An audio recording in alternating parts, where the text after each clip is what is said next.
Hello, my YouTube friend. This is Non Mechanic. I'm grateful today to be alive. I'm gonna be posting a video as soon as I finish speaking here, and I'm only putting it for educational purpose.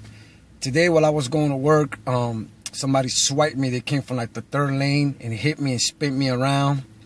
I don't remember much of what happened because when I woke up, all I saw was a bunch of police officers and people talking to me. They took me to the hospital. My ribs were really bad. Not bad, but you know, like they really hurt. Lucky they're not broken.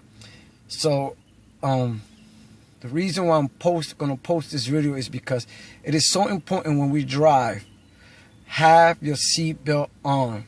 Because no matter how careful you drive, it's always somebody else that's gonna be driving reckless and stupid. And he hit me. I'm gonna show the pictures of the car, my 1997 Hyundai Accent. You know how much I love that car, and I worked on it. I'm on my way to try to get another car. So he hit me. He spun me around, and I got to stop the car.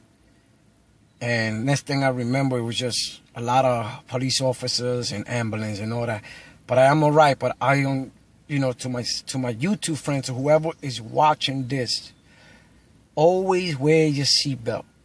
If I wouldn't have had my seatbelt, Non-Mechanic would not be talking to you today. So this is an educational video.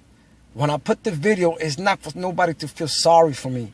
It's just to show you how close, you know, things could happen. And I just hope that you always wear your seatbelt, even if you're gonna go around the corner. It started innocent. Woke up in the morning, eat my breakfast, go to work as usual. Thank God I didn't have my daughter, and I'm grateful that I'm alive. Wear your seatbelt. Once again, this is Non-Mechanic. Later. Hello, my friends. I'm here in the emergency room. Was driving to work and somebody just swiped me from the side, came out of nowhere. I'm just a little pain in my ribs, and hopefully I'll be all right. Thank you, my friends. Later.